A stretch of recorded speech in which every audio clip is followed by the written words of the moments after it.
শিক্ষা উপদেষ্টার সাথে আলোচনার পরও দাবি আদায়ে অনশন চালিয়ে যাওয়ার ঘোষণা দিয়েছেন কুয়েটের আন্দোলনরত শিক্ষার্থীরা। সকাল 10টার দিকে খুলনা প্রকৌশল ও প্রযুক্তি বিশ্ববিদ্যালয় ক্যাম্পাসে পৌঁছান শিক্ষা উপদেষ্টা CR আবরার।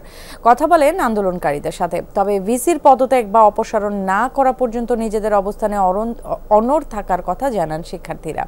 পরে শিক্ষা উপদেষ্টা জানান, সবকিছু আইনের মধ্য দিয়ে হতে হবে। আন্দোলনরতদের কর্মসূচি প্রত্যাহার করার আহ্বান জানিয়েছেন তিনি। বলেন, সমাধান না হওয়া পর্যন্ত ধৈর্য ধরতে হবে। ভিসি অপসারণের এক দফা দাবিতে আজ তৃতীয় দিনের মতো অনশনে শিক্ষার্থীরা। তাদের অভিযোগ, উপাচার্য তাদের নিরাপত্তা দিতে ব্যর্থ হয়েছেন। অভিযোগ, 18 ফেব্রুয়ারি সংঘর্ষের ঘটনায় যারা প্রকৃত দোষী তাদের শাস্তি না দিয়ে 37 জন শিক্ষার্থীকে সাময়িক বহিষ্কার করা হয়েছে।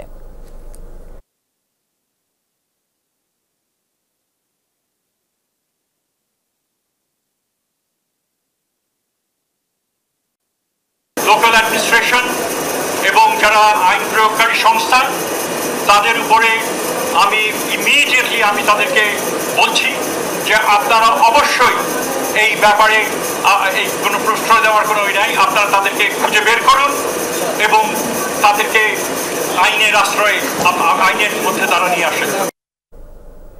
দর্শক, এই ব্যাপারে আরো জানাতে যুক্ত হচ্ছেন সহকর্মী প্রবীর বিশ্বাস। তিনি আছেন কুয়েট ক্যাম্পাসে। প্রবীর, একটু জানতে চাই, আমরা দেখলাম শিক্ষা উপদেষ্টার সাথে শিক্ষার্থীদের কথোপকথন আগের সংবাদই, এর বাইরে কোনো সমঝোতা অথবা আইনি প্রক্রিয়া চলছে কিনা একটু জানতে চাই। এখনো পর্যন্ত আইনের কোনো প্রক্রিয়ায় নয়, কারণ শিক্ষার্থীরা তাদের দাবির ব্যাপারে অনড়। এক দফা দাবি, প্রফেসর ডক্টর মাসুদের পদত্যাগ, যিনি এই ক্যাম্পাসের ভাইস চ্যান্সেলর। এই বিষয় নিয়ে ইতিমধ্যে কথা বলেছেন উপদেষ্টা, যেটি আপনি দেখেছেন ডক্টর CR আবরার শিক্ষা উপদেষ্টা, এবং তার সঙ্গে ছিলেন প্রফেসর তানজিম আহমেদ এবং প্রফেসর সাইদুর রহমান, দুইজনই UGCর সদস্য। একই সঙ্গে মাধ্যমিক এবং উচ্চ শিক্ষা বোর্ডের ঊর্ধ্বতন কর্মকর্তারাও কথা বলেছেন।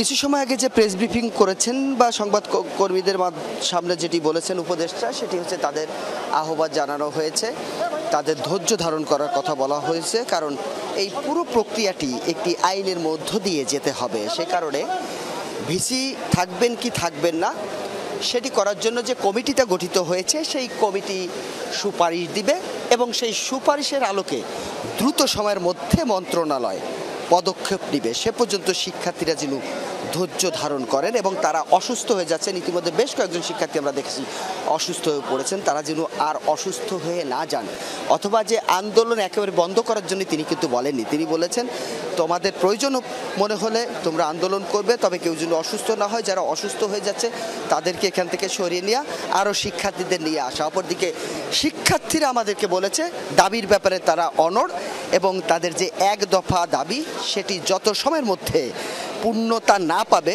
তত সময়ের পর্যন্ত তারা কিন্তু এই আন্দোলন চালিয়ে যাবে। এবং দেখতে পাচ্ছেন এখানে যে অনশন তারা তৃতীয় দিনের মতো গড়িয়েছে, সেই অনশনের মধ্য দিয়ে তারা তাদের দাবি আদায় করতে চায়। নান্সি। প্রবীর, আপনাকে ধন্যবাদ।